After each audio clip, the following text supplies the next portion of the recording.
అనేక దేశాలు వాళ్ళకు వచ్చే ఆదాయంలో చాలా ఎక్కువ భాగం టూరిజం మీద వస్తుంటుంది. ఈరోజు సింగపూర్ తీసుకుంటే వాళ్ళకు వచ్చే ఆదాయంలో టూరిజం, అలా అనేక దేశాలు ఉన్నాయి. కాబట్టి మన దేశంలో కూడా ఈ టూరిజం సర్క్యూట్ డెవలప్ చేస్తే రాష్ట్రానికి వచ్చేదే కాకుండా ఎక్కువ ఎంప్లాయ్మెంట్ వస్తుంది. ఎక్కువ ఎంప్లాయ్మెంట్ టూరిజంలో వస్తుంది.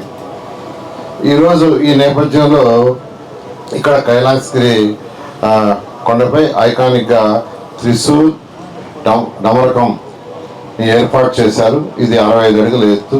చాలా చక్కగా ఏర్పాటు చేసిన విఎంఆర్డే చైర్పర్సన్కి, కమిషనర్కి, అధికారులందరినీ నేను ప్రత్యేకంగా అభినందిస్తున్నాను. ఆల్రెడీ ఇక్కడ రోప్వే ఒకటి ఉంది, జిప్ లైనర్ స్కై ఉంది, sky cycling, glass sky walk, Telugu museum ఉన్నాయి. అంతేకాకుండా దీనికి ఒక డీటెయిల్డ్ డిపిఆర్ తయారు చేయమని ఇన్స్ట్రక్షన్ ఇచ్చాము. ఏ విధంగా చేస్తే దీని ఒక పెద్ద టూరిజం హబ్గా డెవలప్ చేయొచ్చు.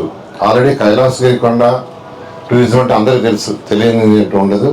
అయితే దీన్ని ఇంకా బాగా డెవలప్ చేయాలని దాంతో ఈరోజు దీని మీద ఒక మంచి డిపిఆర్ తయారు చేయమని ఇన్స్ట్రక్షన్ ఇవ్వడం జరిగింది. ఈరోజు విఎంఆర్డే విశాఖపట్నంలో అనేక వర్క్స్ని టేకప్ చేసింది. వాటిలో ముఖ్యంగా ఇప్పుడే యాక్చువల్గా బండారు సత్యనారాయణ గారు చెప్పారు, ట్రాఫిక్ జామ్స్ అవుతుంది. ట్రాఫిక్ జామ్స్ కాకుండా కొన్ని రోడ్స్ని వైడెన్ చేయమని అడిగారు. ఈ ట్రాఫిక్ సమస్య అనేది ప్రపంచంలో అన్ని దేశాల్లో ఉంది ట్రాఫిక్ సమస్య. ఎందుకంటే ఒకప్పుడు ఇన్ని కార్లునే కాదు, ఇప్పుడు ఒక్కొక్క ఇంట్లో 2 కార్లు 3 కార్లు అయినాయి. ప్రతి ఒక్కరు కార్లలో పోతున్నారు. అందువల్ల ఈ సమస్యని వీలైనంత తగ్గించడం ప్రభుత్వం బాధ్యత. అందుకనే విఎంఆర్డే ఆల్రెడీ 15 రోడ్లని వైడెన్ చేయడానికి యాక్చువల్గా టేకప్ చేసి అందులో 7 రోడ్లు యాక్చువల్గా భోగాపురం ఎయిర్పోర్ట్ పోయేదానికి, కంజెషన్ లేకుండా ఉండేదానికి 7 రోడ్ టేకప్ చేసింది. అందులో 3 రోడ్లు అయితే ఆల్మోస్ట్ కంప్లీట్ అయినాయి. మిగతా కూడా వీలైనంత తొందరలో కంప్లీట్ చేయడం జరుగుతుంది. అదేవిధంగా అన్నిటికంటే ట్రాఫిక్ని కంజెషన్ తగ్గించాలంటే మెట్రో అనేది ప్రపంచంలో అన్ని దేశాలు ఈరోజు యాక్చువల్గా దాని ద్వారానే కొంతవరకు తగ్గిస్తుంది. మనం కూడా ఇక్కడ విశాఖపట్నం, విజయవాడ రెండిట్లో మెట్రో పెట్టున్నాం. అది కూడా యాక్చువల్గా ఫైనల్ స్టేజ్కి వచ్చి మళ్ళీ రీసర్వే చేయమని యాక్చువల్గా డిపార్ట్మెంట్ వాళ్ళు చెప్పడం జరిగింది. దాన్ని రీసర్వేకి ఇచ్చున్నాం. బహుశా నెక్స్ట్ మంత్ లోపల రిపోర్ట్ వస్తుంది.